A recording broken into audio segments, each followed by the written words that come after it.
Hello అండి, ఈరోజు రత్న కిచెన్స్లో గుత్తి వంకాయ కర్రీ చూపిస్తున్నానండి.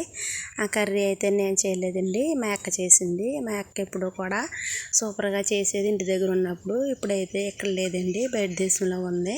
అక్కడ దొరికిన వాటితో చేసిందండి. వంకాయలు చూడండి ఎంత బాగున్నాయో, చిన్న చిన్న వంకాయలు. ఈ వంకాయలని ముందుగా 4 భాగాల కింద చీల్చుకుని నీటిలో వేయాలండి. వంకాయల కలర్ మారిపోకుండా ఉండడం కోసం కొంచెం సాల్ట్ వేయాలండి. అన్ని వంకాయలు ఇలా చేసి పెట్టుకోవాలి. ఇప్పుడు వంకాయలు లోపల స్టఫింగ్ కోసం మసాలా చూద్దామండి. ఇదిగోండి, ఒక ప్యాన్ పెట్టిందండి. అందులో కొన్ని వేరుశెనగ పప్పులు, కొన్ని జీడిపప్పులు వేసి వేపించిందండి.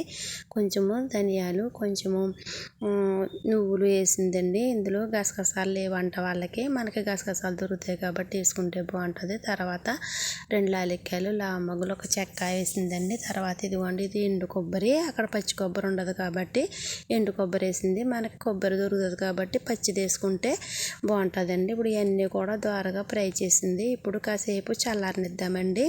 చల్లారాక మిక్సీ పడదాము. ఇప్పుడు ఆ మిక్సీ జార్లో వాటితో పాటు 1 స్పూన్ కారం, ఒక 1/2 టీ స్పూన్ పసుపు, కొంచెం అల్లం పేస్ట్ వేసిందండి, కొన్ని ఎల్లుల్లిపాయ రబ్బలు, తర్వాత తగిన సాల్ట్ వేసిందండి. ఇదంతానే పేస్ట్ లాగా రెడీ చేసిందండి. ఇప్పుడు స్టఫ్ చేసుకోవాలి. మనం ముందుగా చీర పెట్టుకున్న వంకాయలు ఉన్నాయి కదా, ఇప్పుడు వాటి లోపలండి ఇదిగోండి వీడియోలో చూపిస్తున్నట్టు స్టఫింగ్ చేసుకోవాలి. అన్ని వంకాయలు కూడా మనము ఇలాగా స్టఫింగ్ చేసుకుని ఒక పక్కన పెట్టుకోవాలండి. ఇప్పుడు కర్రీకి అండి ఒక గిన్నె పెట్టుకుని అందులో ఆయిల్ వేసి 2 బిర్యానీ ఆకులు, యాలక్కాయలు, మొగ్గండి, చెక్క అండి, కరివేపాకు, జీలకర్ర వేసింది. ఇవన్నీ కూడా కొంచెం సేపు ఫ్రై చేసిందండి. 4-5 పచ్చిమిర్చి కూడా వేసి ఫ్రై చేసిందండి. ఫ్రై అయిపోయాక అప్పుడు అందులో ముందుగా మనం స్టఫింగ్ చేసి పక్కన పెట్టుకున్న వంకాయలన్నింటినీ ఒక్కొక్కటిగా ఇందులో వేసిందండి. చూడండి ఎంత బాగున్నాయి వంకాయలు, చిన్న చిన్న వంకాయలు చాలా బాగున్నాయండి.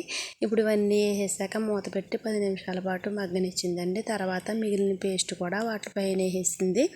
ఇప్పుడు ఇది కూడా ఒక 10 నిమిషాల పాటు అండి మగ్గనిచ్చిందండి. ఇదంతా కూడా సిమ్లోనే జరగాలి, చక్కగా ఉడుకుతాయండి. వీటిని ఎక్కువగా కలపకూడదు, జస్ట్ అలాగ మెల్లిగా కలుపుకోవాలండి. ఇంకోండి 20 నిమిషాల తర్వాత వంకాయ భలే ఉడికిపోయింది చూడండి.